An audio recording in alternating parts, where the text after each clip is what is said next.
उपासक की अंतर्दृष्टि कब आती है? सेवा, स्वाध्याय, सुमिरन, सत्संग, फिर अंतर्दृष्टि, समाधि। जो सेवा में प्रमादी है, भगवत सेवा, गुरु सेवा, समाज सेवा, वो किसी मार्ग का पथिक नहीं है, किसी मार्ग का पथिक नहीं। बड़े बड़े महापुरुष जो ब्रह्मबोध हो गए या भगवत तत्व में स्थित हो गए, उनको भी इस भगवत स्वरूप समाज की सेवा करनी ही पड़े। शरीर में जब तक हमारे बल है तब तक हमें समाज स्वरूप, भगवत स्वरूप, गुरु स्वरूप, वो एक ही परमात्मा बैठा है, हमें सेवा में तत्पर रहना है। क्योंकि शरीर से बहुत जन्मों में अशुभ कर्म हुए हैं, उनका क्षय सेवा से होता है। प्रगट शरीर से जब हम सेवा करते हैं, इसका प्रभाव मन पर पड़ता है। जो हम क्रियाएं करते हैं उनका प्रभाव मन पर पड़ता है। यदि अशुभ क्रियाएं हैं तो मन गंदा संकल्प करने वाला मलिन होता चला जाएगा। शुभ क्रियाएं हैं तो थोड़ा पवित्र होता जाए। लेकिन आपकी शुभ अशुभ दोनों से परे क्रियाएं भगवत स्वरूप, तो आपका मन भगवत स्वरूप हो जाएगा। तब अंतर्दृष्टि खुलती है, एक एक इंद्रिय परम पावन हो जाती है। ये 7 बातें पूज्य श्री राधा बाबा आदेश कर रहे हैं अंतर्दृष्टि खोलने के लिए। साधक प्राणों की बाजी लगा करके भी इनका कभी उल्लंघन न करे तो 4 अनर्थों का अपने आप नाश हो जाता है। आगे वर्णन आएगा। प्रेम ही अंतर्दृष्टि है। प्रेम नेत्र, हरिवंश नेत्र, ही के नयन निहार, अंतर्दृष्टि, ये एक ही शब्द के बहुत से पर्यायवाची हैं। प्रेम नेत्र कह रहे प्रेम न बाड़ी नीपजे, प्रेम न हाट बिकाए, राजा परजा जेहि रुचे, शीस दे ले जाए। समझो, प्रेम ये बाजारू वस्तु नहीं कि खरीद लोगे पैसा देंगे। प्रेम ये ऐसा नहीं कि खेती बाड़ी है आप मेहनत करके इसे उपजा लोगे, नहीं। बोले चाहे राजा हो या प्रजा हो, जिसे भी प्रेम चाहिए शीस दे ले जाए। नारायण अति कठिन है हरि मिलन की बाट, या में पग पीछे धरे, प्रथम शीस दे काट। प्रथम शीस दे काट, शीस दे ले जाए, इसका क्या भाव होता है? अहम का समर्पण, बिका हुआ मैं हूं, मेरी कोई इच्छा नहीं, मेरी कोई चाह नहीं, अब जो ही कहें करें हम सोई, तो जैसा वो करते हैं जोई जोई प्यारो करे, सोई मुझे भागे। बात हो गई। प्रेम नेत्र खुलने का अधिकारी हो गया। ये अहम ही तो नचा रहा है। ये कभी वैराग्य में बैठा लेगा, कभी तपस्या में, कभी भोगों में, कभी प्रमाद में। इसके अनुसार थोड़ी भूमिकाएं बनती हैं भक्ति की या ज्ञान की। आचार्यवाणी, गुरुवाणी, उनकी आज्ञा अनुसार चलने पर हृदय में भूमिकाएं जागृत होती रहती हैं। ये अहंकारी देहाभिमानी सुधरना ही नहीं चाहता, मनमानी आचरण करना चाहता है। मनमानी आचरणों से ही तो आज तक हम विमुख रहे, सुख से, शांति से, भगवदानंद से। दुख और अशांति, क्लेश और बंधन बार बार यही मन और बुद्धि तो दे रहे हैं। बिल्कुल सत्य बात कह रहा हूं, इसे केवल सुनना ही मत समझ लेना। पूज्य राधा बाबा के वचन।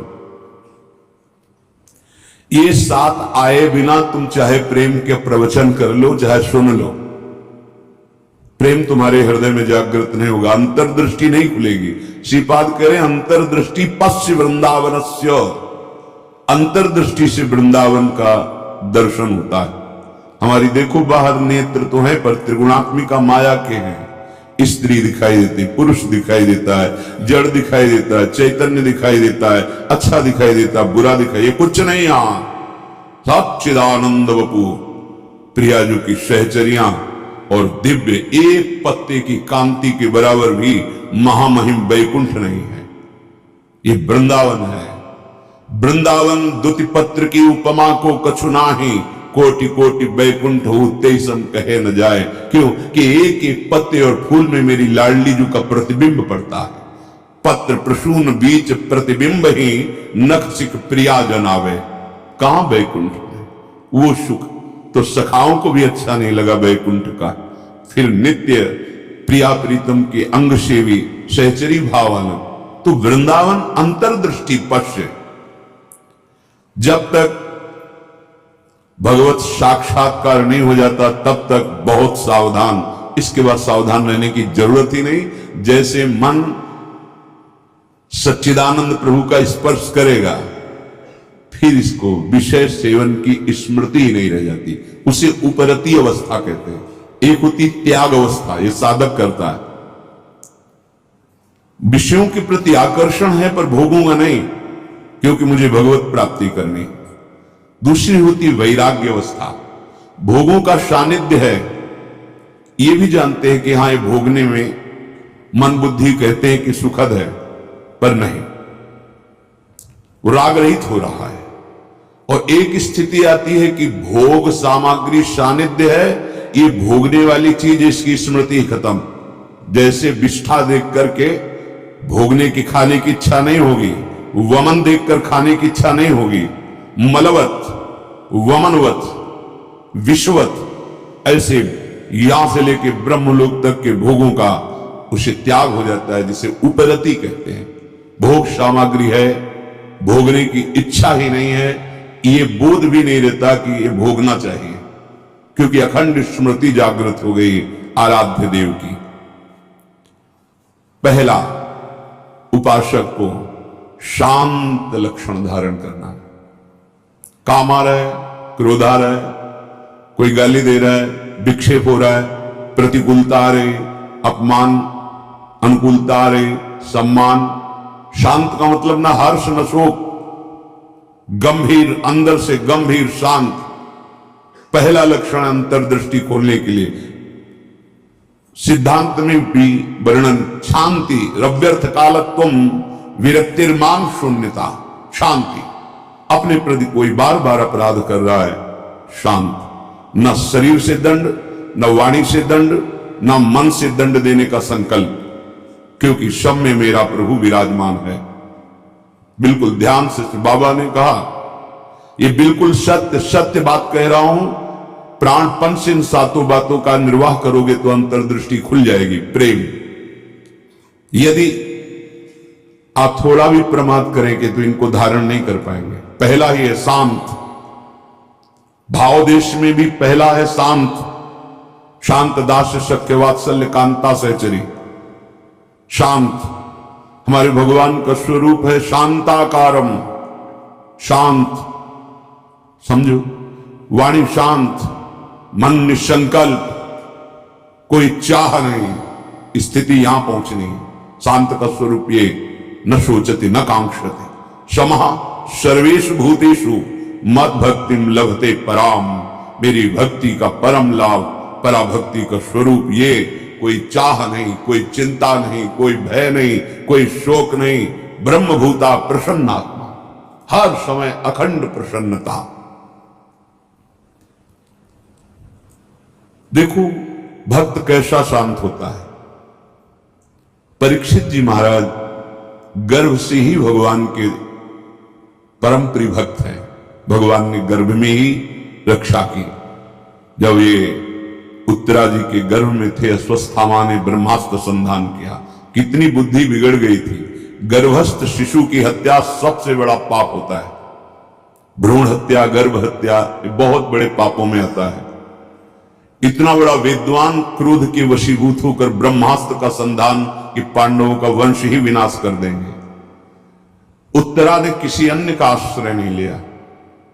जिसे द्रौपदी जी से चूक हुई, पतियों का आश्रय, सभा में बैठे हुए महापुरुषों का आश्रय, भुजाओं का आश्रय, दांत का, उत्तरा ने नहीं। जे ही देखा कि जाजुल्यमान ब्रह्मास्त्र गर्भ नष्ट करने के लिए आ रहा है, हाथ उठाया और तुरंत भगवान का, हे करुणा निधान गोविंद।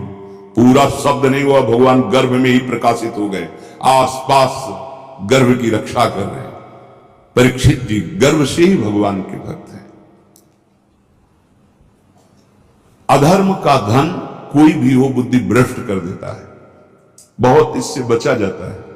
आप इससे समझिए अधर्म के धर्म का कितना प्रभाव होता है। जबरदस्ती बलात् राजाओं को जीत करके वैभव छीनना, यह स्वभाव था जरासंध का। संतों के मुख से सुना कि जब भीम के द्वारा भगवान ने जरासंध का वध कराया, सहदेव का तिलक किया, और उसका वो मुकुट जिसमें बहुत से राजाओं की जीती हुई रत्न मणियां हीरे आदि थे, वो मिला के सबसे 20,000 तो कैद किए था।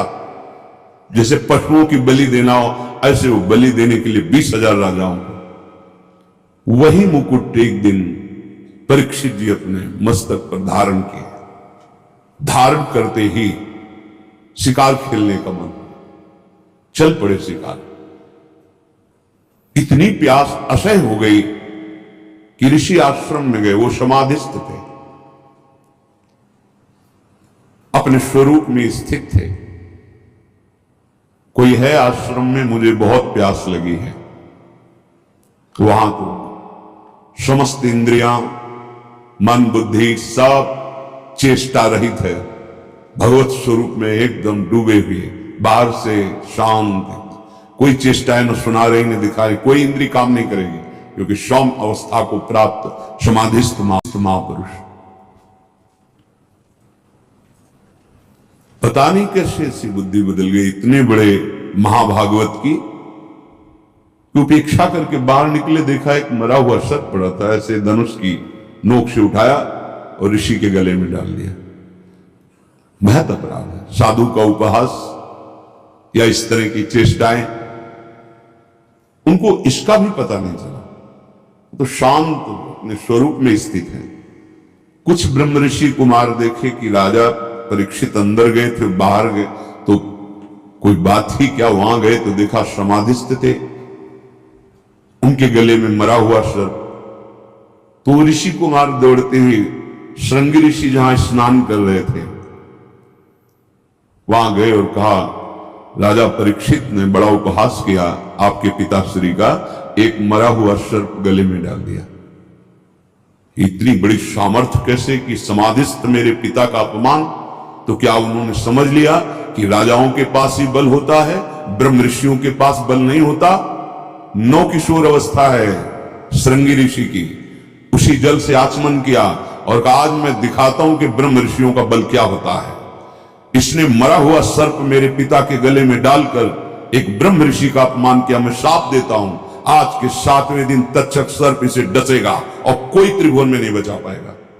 ऐसा ही और दौड़ करके आए और पिता के गले में लगे।